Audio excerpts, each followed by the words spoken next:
আসসালামু আলাইকুম। আপনারা দেখছেন সাবার খুশি পাঠশালা। আশা করি সবাই অনেক অনেক ভালো আছেন। আজকের এপিসোডে থাকছে রিকোয়েস্টের ভিডিও। একটা আপু রিকোয়েস্ট করেছিলেন কুশি কাটার গলা দিয়ে কীভাবে জামা তৈরি করতে হবে অথবা কিভাবে কাপড় লাগাতে হবে। আমি খুব সহজ পদ্ধতিতে এই জামার কাপড়টা লাগিয়েছি। আপনারা এই ভিডিওটা দেখলে অবশ্যই বুঝতে পারবেন। সেলাই মেশিন ছাড়াও কিন্তু এই জামার গলাটার কাপড় লাগাতে পারবেন। তো সম্পূর্ণ ভিডিওটি দেখুন, আমি ভিডিওতে বলে দিব কিভাবে লাগাতে হবে। আর এই জামাটা তৈরি করেছি আমি 4 বছর বেবির জন্য। আর এখানে আমি কাপড় নিয়েছি 1 গজ 4 গিরা। আমি এটা ঝুল নেব 22 ইঞ্চি, আর নিচের থেকে সামান্য একটু কেটে নিব। 22 ইঞ্চি বাদ দিয়ে যতটুকু বাদ থাকে ততটুকু আমি কেটে নিব। এই যে 2 ভাঁজ করে আমি কেটে নিচ্ছি। জামাটা যেহেতু ফ্রন্ট সাইড এবং ব্যাক সাইড থাকে সেই জন্য আমি 2টা পার্ট করে নিলাম। যেহেতু 4 বছর বেবির জন্য করব সেজন্য আমি 22 ইঞ্চি ঝুল নিয়েছি। আপনারা চাইলে ঝুল বেশি কম নিয়ে নিতে পারেন। আর নিচের যে 22 ইঞ্চি ঝুল বাদে যতটুকু কাপড় থাকবে ততটুকু আমি কেটে নিলাম।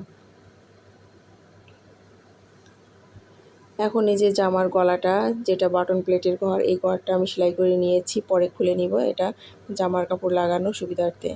আর এখানে দেখুন বগলের অংশ আমি 5 ইঞ্চি মতো সেলাই করে নিলাম। কাপড়টা আমি 2টা পার্ট করে নিয়েছি। তো প্রথম পার্টের 2টা সাইডই বগলের অংশটা 5 ইঞ্চি মতো সেলাই করে নিব এবং অপর কাপড়টাও একইভাবে আমি সেলাই করে নিব 5 ইঞ্চি মতো। এই যে দেখুন এভাবে সেলাই করে নিতে হবে ভাঁজ করে। তো অপর কাপড়টাও আমি একইভাবে করে নিলাম। এখন এই কাপড়টা কুচি দেওয়ার পালা। তো আমি খুব ছোট ছোট করে কুচি দিয়ে নিব এবং খুব ঘন ঘন করে কুচিটা দিতে হবে। সম্পূর্ণ কাপড়টা এভাবে কুচি দিয়ে নিব এবং একটা পার্ট কুচি দিয়ে নিব। যেহেতু কাপড়ের 2টো অংশ, প্রথম অংশটা কুচি দিয়ে নিব এবং দ্বিতীয় অংশটা একইভাবে কুচি দিয়ে নিব। খুব ঘন ঘন করে কুচি দিতে হবে। এই যে কুচি দেওয়া হয়ে গেল। এখন আমি অন্য কাপড়টা কুচি দিয়ে নিব একইভাবে। তো আশা করি বুঝতে পারছেন যে কিভাবে করতে হবে। খুব সিম্পলভাবে করে নিতে হবে। আপনাদের কাছে যদি সেলাই মেশিন না থাকে তাহলে হাতেও এভাবে কুচি দিয়ে আপনারা জামার কাপড়টা লাগাতে পারেন গলার উপরে। এই যে অপর একটা কাপড় সেটাও কিন্তু আমি এভাবে কুচি দিয়ে নিলাম। ছোট ছোট করে কুচি দিয়ে নিতে হবে এবং ঘন ঘন করে কুচি দিতে হবে। তো খুবই সিম্পল এই জামার গলাটা লাগানো। শুধু নিচের থেকে অল্প একটু কেটে নেওয়া হয়েছে জামাটা যখন কাটা হয়েছে এবং 2 পার্ট করা হয়েছে। বগলের সাইড কিন্তু কাটা হয়নি, সেলাইয়ের মাধ্যমে এটা হচ্ছে বগলের অংশটা বের হয়ে আসছে। বগলের অংশে 5 ইঞ্চি মতো কেটে নিয়েছি। আপনাদের বাচ্চার স্বাস্থ্য এবং ওয়েট অনুযায়ী আপনারা বগলের অংশটা 5 ইঞ্চি 6 ইঞ্চি যেটাই করবেন না কেন করে নেবেন।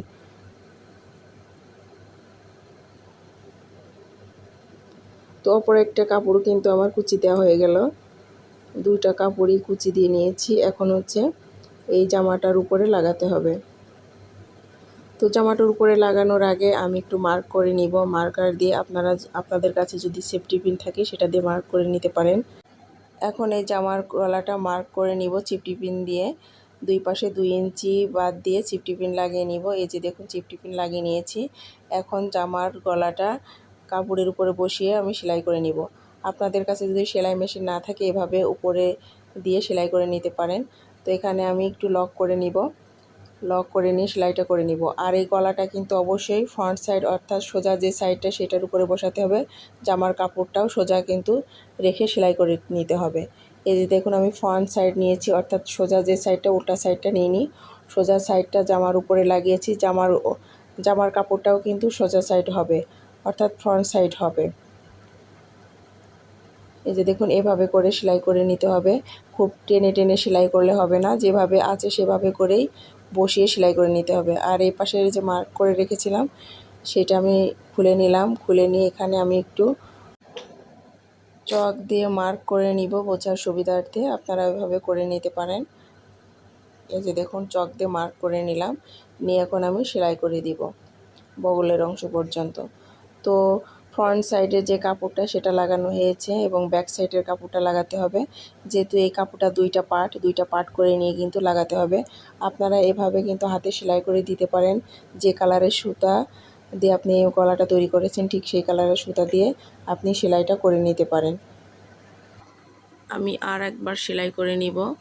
আর এই গলাটা কিন্তু যেভাবে বসানো আছে ঠিক সেইভাবে বসিয়ে সেলাই করতে হবে, বেশি টেনে টেনে সেলাই করলে কিন্তু হবে না।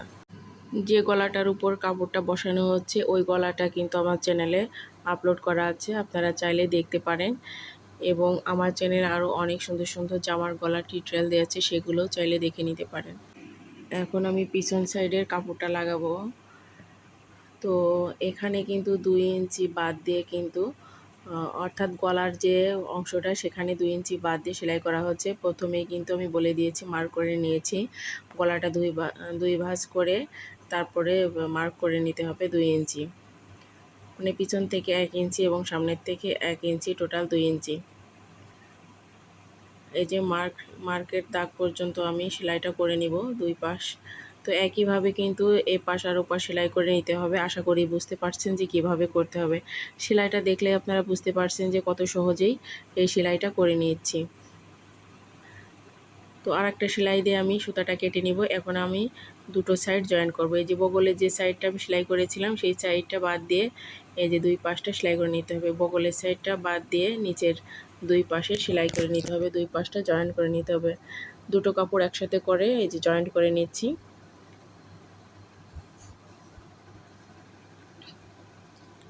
এই যে দুটো কাপড় একসাথে করে জয়েন করে নিতে হবে।